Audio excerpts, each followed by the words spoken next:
So I don't have a PowerPoint presentation with pictures, but and this is a case study of a slightly different nature, slightly more specific. So I mean, it's going to be different in that regard. So I was supposed to present a case in the context of new economics, but within the paradigm of the steady state economy, because that's a group I'm associated with. One of a critical component of the steady state economy is that the amount of energy and materials throughput is maintained at a constant, which essentially what it means is that the amount of materials flowing through the economy is not necessarily expanding, because it's at the root of it is basic liquidation of natural resources. So if we are to live within our ecological footprint, that is something we need to take into account.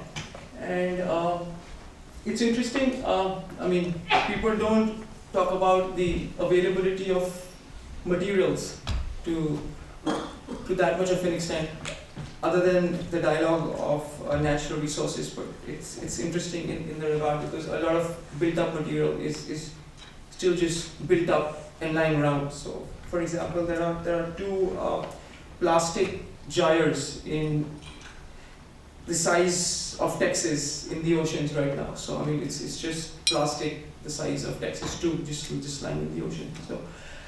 So a specific way to try to tackle this situation is what they call cradle-to-cradle manufacturing, and the idea behind it is that materials, when they're extracted and made into products and then consumed and then disposed, is a closed loop, and which leads to a minimum of net materials as disposed. And all these steps also require energy. So even if we only streamline the material flows,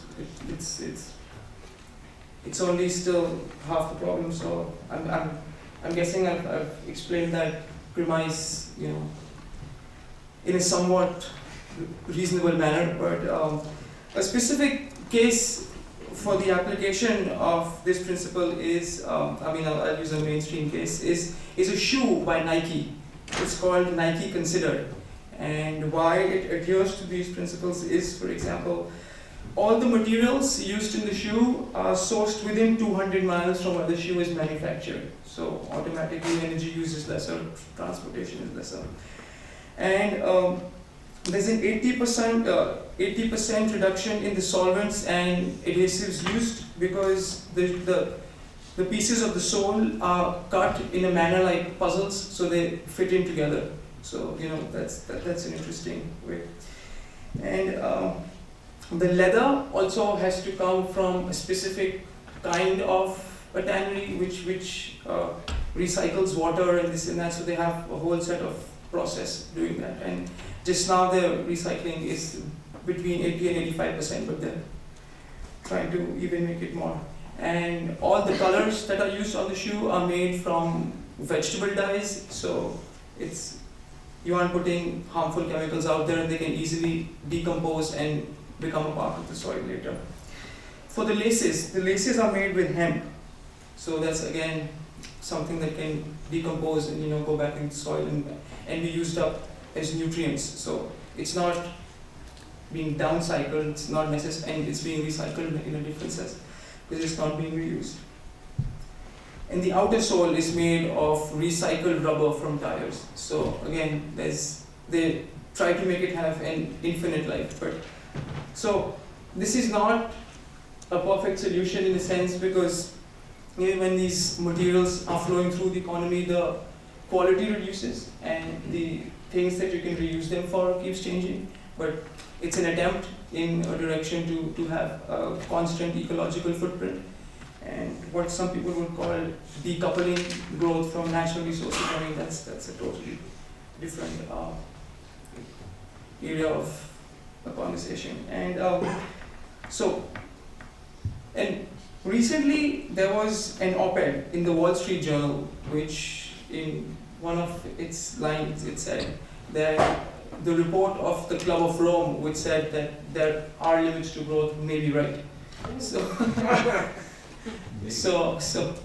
But I mean, the fact that the Wall Street Journal is acknowledging that, and a mainstream company like Nike is trying to implement these things. I mean, I'm not a salesperson or proponent for the company per se, but the idea is that these practices are out there, and people need to jump in and, you know, try to make as much of it as they can, like Gara Apple said. I mean, they're there if you bother to look and bother to do something about it.